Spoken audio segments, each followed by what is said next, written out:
അഗ്നിജ്വാല A deep love story ഭാഗം 77.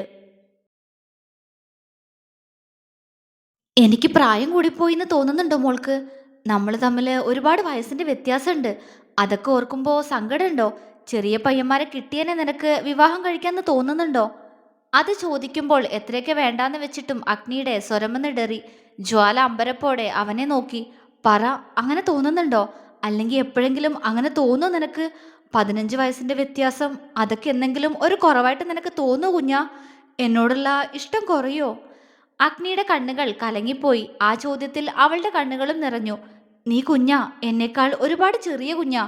അറിയായിരുന്നു എനിക്ക്. പക്ഷെ നഷ്ടപ്പെടുത്താൻ തോന്നിയില്ലടാ. അതാ ഞാൻ സ്വന്താക്കിയേ.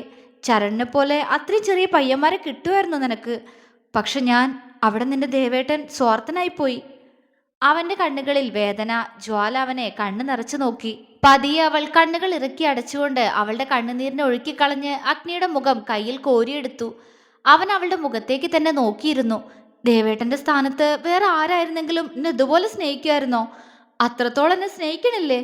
ഞാൻ പറയാതെ തന്നെ എൻ്റെ ആഗ്രഹങ്ങൾ സാധിച്ചു തരണില്ലേ? എന്നെ എപ്പോഴും പൊതിഞ്ഞു പിടിക്കണില്ലേ? നിങ്ങളുടെ സ്ഥാനത്ത് മറ്റൊരാളെ ചിന്തിച്ചു നോക്കാൻ കൂടെ എനിക്ക് കഴിയില്ല ദേവേട്ട. അവളുടെ വാക്കുകൾ മുറിഞ്ഞുപോയി. കുഞ്ഞാ, അവൻ കലങ്ങിയ കണ്ണുകളോടെ വിളിച്ചു. ദേവേട്ടനെ അറിയോ, ഒരിത്തിരി സ്നേഹം കിട്ടാൻ ഞാൻ എന്തോരം കൊതിച്ചിട്ടുണ്ടെന്ന്. തറവാട്ടില് പൊന്നു മാത്രമേ എന്നെ അങ്ങനെ സ്നേഹിച്ചിട്ടുള്ളൂ. ബാക്കി എല്ലാവർക്കും ഇഷ്ടമായിരിക്കും, പക്ഷേ എന്നോടത് കാണിച്ചിട്ടില്ല. അപ്പോഴൊക്കെ എനിക്ക് എൻ്റെ അമ്മയച്ഛൻ ഓർമ്മ വരും. മുത്തശ്ശൻ മുത്തശ്ശി എല്ലാവരും ഓർമ്മ വരും. അവരുണ്ടായിരുന്നെങ്കിൽ എന്നെ എത്ര സ്നേഹിക്കുമായിരുന്നു അല്ലേ? അതൊക്കെ ഓർത്ത് എത്ര രാത്രികളിൽ ഞാൻ കരഞ്ഞിട്ടുണ്ടെന്നറിയോ? അവളൊന്ന് തേങ്ങി. അയ്യോ കരയില്ല കുഞ്ഞാ, ഞാനില്ലേ? അവൻ അവളുടെ മുഖത്തേക്ക് നോക്കി പ്രണയത്തോടെ ചോദിച്ചു. ഒപ്പം കൈകൾ അവളുടെ പുറത്ത് തലോടി. അതെ, ദേവേട്ടനുണ്ട്. ദേവേട്ടൻ അന്നിനോട് പറഞ്ഞില്ലേ, ദേവേട്ടൻ താലി കെട്ടുമ്പോ എനിക്ക് ദേവേട്ടനോട് ദേഷ്യമായിരുന്നു എന്ന്? അതെ, ദേഷ്യമായിരുന്നു. അതിനേക്കാൾ സങ്കടമായിരുന്നു. എന്നെ ഒരു വിൽപ്പനച്ചരക്കാക്കിയല്ലോ എന്നൊക്കെ ഓർത്ത് അത്രയും സങ്കടം തോന്നിയിട്ടുണ്ട്. അവൾ തേങ്ങിക്കരഞ്ഞു.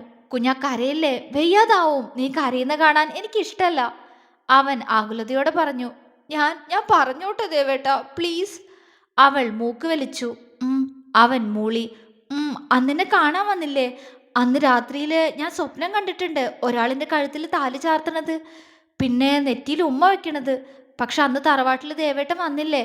അതിനുശേഷം കണ്ട സ്വപ്നത്തിലാ അത് ദേവേട്ടനാണെന്ന് എനിക്ക് മനസ്സിലായേ. അവൾ വിറച്ചു. അഗ്നിയുടെ കണ്ണുകൾ നിറഞ്ഞുപോയി. അവൾ അവന്റെ മുഖത്തു നിന്നും അവളുടെ കൈയെടുത്തു മാറ്റി അവളുടെ കണ്ണുകൾ തുടച്ച് വീണ്ടും ആ കൈ അവന്റെ കവിളിലേക്ക് തന്നെ ചേർത്ത് വെച്ചു. അതുപോലെ എന്നെ വിവാഹം കഴിച്ചു. ഇവിടെ വന്നപ്പോൾ പേടി, എന്നെ ഉപദ്രവിക്കുന്നൊക്കെ വിചാരിച്ചു ഞാൻ. എന്നെ അടിക്കും എല്ലാവരും ചേർന്നെന്നൊക്കെയാ കരുതിയത്. പക്ഷെ ഇപ്പോഴും എനിക്ക് ഇതൊക്കെ ഒരു സ്വപ്നം പോലെ തോന്നുക ദേവേട്ട. അച്ഛ, അമ്മ, ആരവേട്ടൻ, അച്ഛമ്മ, അമ്മമ്മ, വ്യാസേട്ടൻ, അങ്ങനെ ഈ ജ്വാലയെ സ്നേഹിക്കാൻ എന്തോരം പേരായിരുന്നു ഇവിടെ. അവളുടെ ചുണ്ടുകൾ വിടർന്നുപോയി. അഗ്നി അവൾ പറയുന്നത് കേട്ടിരുന്നു. സന്തോഷത്തോടൊപ്പം അവൾ അനുഭവിച്ച വേദനകൾ അവനിലും നോവ് പടർത്തി. എങ്കിലും ആദ്യമായി അവള് തൻ്റെ മുന്നിൽ മനസ്സ് തുറക്കുകയാണ്. അത്രമേൽ ഇഷ്ടത്തോടെ അവൻ അവളുടെ വാക്കുകളെ കേട്ടിരുന്നു. ജ്വാല കണ്ണ് ഇടയ്ക്കിടയ്ക്ക് തുടയ്ക്കുന്നുണ്ട്. അത് കാണുന്തോറും അഗ്നിക്ക് അവളോട് വല്ലാത്ത വാത്സല്യം തോന്നിപ്പോയി. അവളുടെ മുഖത്തെ ഭാവങ്ങൾ ഒരു കൊച്ചുകുട്ടിയെപ്പോലെ തോന്നിപ്പിച്ചു അവന്. അവൻ അവളുടെ കവിളിൽ പതിയെ തലോടി. ജ്വാല അവനെ നോക്കിയൊന്ന് ചിരിച്ചു. ഇവിടെ എല്ലാവരും എന്നെ സ്നേഹിച്ചു. അച്ഛയമ്മയൊക്കെ എന്നെ അവരുടെ മോളെപ്പോലെ തന്നെയാ സ്നേഹിക്കണേ. എനിക്ക് അതൊക്കെ എന്ത് സന്തോഷാന്നറിയോ? പിന്നെ അരവേട്ടൻ ശരിക്കും എൻ്റെ ഏട്ടൻ തന്നെയാട്ടോ. എനിക്ക് ഒത്തിരി ഇഷ്ടാ. ഇതെല്ലാം എനിക്ക് കിട്ടാൻ കാരണം ദേവേട്ടനല്ലേ? അവളുടെ സ്വരം ആർദ്രമായി. അവൻ അവളെ പ്രണയത്തോടെ നോക്കിയിരുന്നതേയുള്ളൂ. ദേവേട്ടൻ എനിക്ക് ആദ്യം നല്ല പേടിയായിരുന്നു കേട്ടോ. നമ്മുടെ ഈ റൂമിലൊക്കെ ആദ്യമായിട്ട് വരുമ്പോ എന്ത് പേടിയായിരുന്നു എന്നോ. പക്ഷെ ദേവേട്ടൻ എന്നെ അടിച്ചില്ലല്ലോ. അവൾ കണ്ണു വിടർത്തി. അവളുടെ സംസാരം കേട്ടപ്പോ അഗ്നിയുടെ കണ്ണുകൾ വീണ്ടും ഈറനായി. ഇപ്പൊ എനിക്ക് ഒരു പേടിയില്ല. എന്നെ ദേവേട്ടന് ഒത്തിരി ഇഷ്ടമാണെന്ന് എനിക്കിപ്പോ അറിയാലോ. പിന്നെ പ്രായം, അതെനിക്ക് ഒരു കുഴപ്പമില്ല കേട്ടോ. ദേവേട്ടൻ അതോർത്ത് എന്തിനാ സങ്കടപ്പെടുന്നേ? ദേവേട്ടന്റെ സ്ഥാനത്ത് മറ്റാരായിരുന്നെങ്കിലും എന്നെ ഇതുപോലെ സ്നേഹിക്കില്ല. എനിക്ക് ഉറപ്പാ. ഞാൻ ഒരിക്കലും ദേവേട്ടനെ വിട്ട് എവിടെയും പോവില്ല. അവള് പ്രണയം നിറഞ്ഞ സ്വരത്തോടെ അവനോടായി പറഞ്ഞു. അഗ്നിയുടെ ഹൃദയത്തിൽ ഒരു മഞ്ഞുകട്ട വീണുടഞ്ഞതുപോലെ തോന്നി അവന്. ഒരു തണുപ്പ്. ഒരിക്കൽ ആരെങ്കിലും എന്റെ പ്രായം പറഞ്ഞ് നിന്നെ കളിയാക്കിയാലോ? അവളുടെ മറുപടി അറിയാനുള്ള ആഗ്രഹം കൊണ്ട് അഗ്നി ചോദിച്ചുപോയി.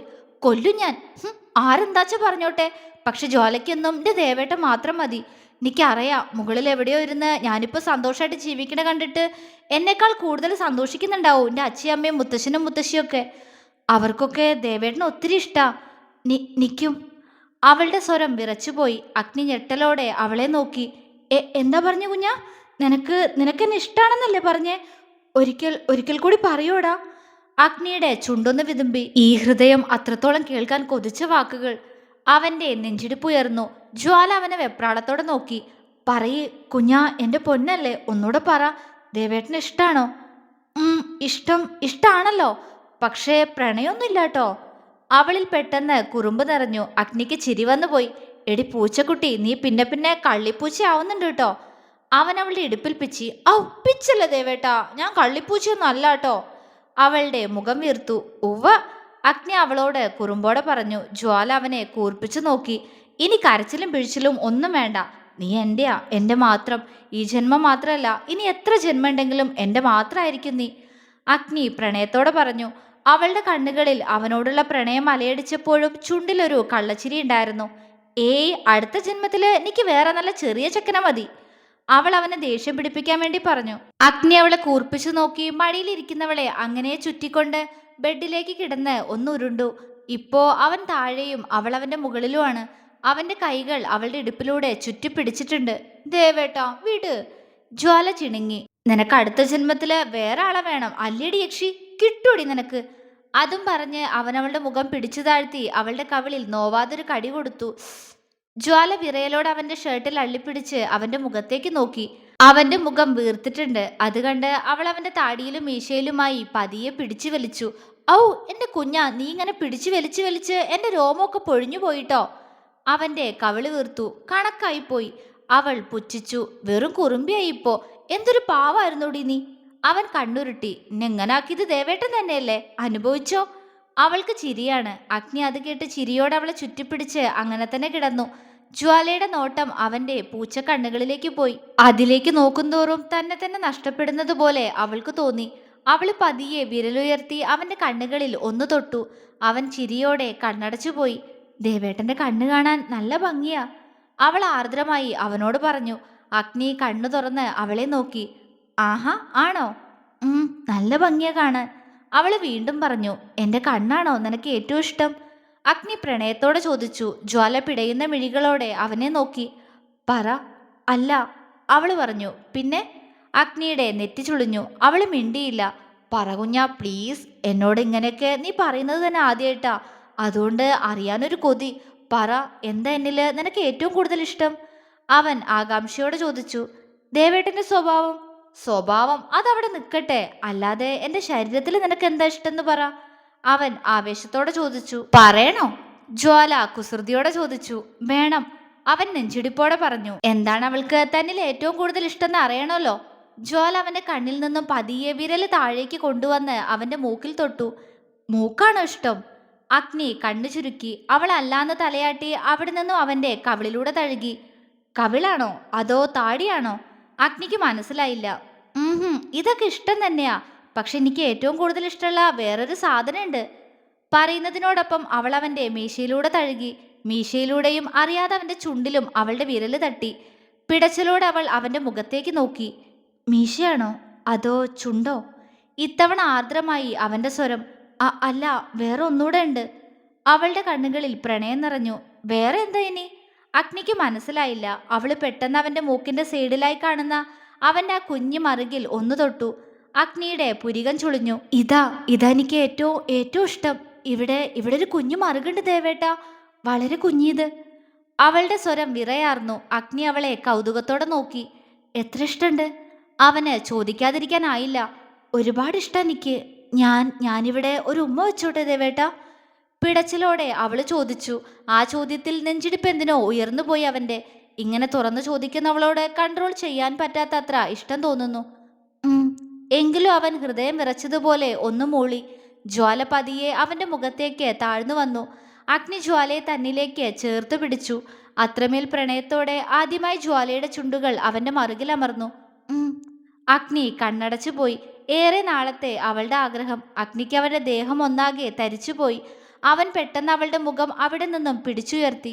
ജ്വാല അവന്റെ മുഖത്തേക്ക് തന്നെ ഉറ്റുനോക്കി. ആ നിമിഷം കൊണ്ട് അഗ്നി ഉയർന്നു വന്ന് അവളുടെ ചുണ്ടുകളെ തന്റെ ചുണ്ടുകളാൽ പൊതിഞ്ഞെടുത്തു കഴിഞ്ഞിരുന്നു.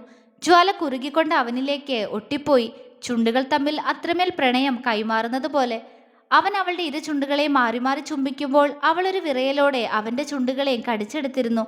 പ്രണയത്തിനപ്പുറം മറ്റൊരു തലത്തിലേക്ക് കടക്കാത്ത ചുംബനമാണത്. പ്രണയം മാത്രം നിറച്ച ചുംബനം. ചുണ്ടുകൾ വേർപെടുമ്പോൾ അവന്റെ ഉമിനീരാൽ പടർന്ന ചുണ്ടുകളെ തുടയ്ക്കാനായി അവൻ കൈയുയർത്തിയതും സ്വയമേ തന്റെ ചുണ്ടിനെ നുണഞ്ഞവൾ അവന്റെ നെഞ്ചിലേക്ക് മുഖമൊളിപ്പിച്ച് കിതച്ചു. ഇങ്ങനെ ഓരോന്ന് കാണിച്ച് അഗ്നിയുടെ നെഞ്ചിടിപ്പിന്റെ ക്രമം തെറ്റിക്കുന്ന അവന്റെ കുഞ്ഞൻ. തുടരും.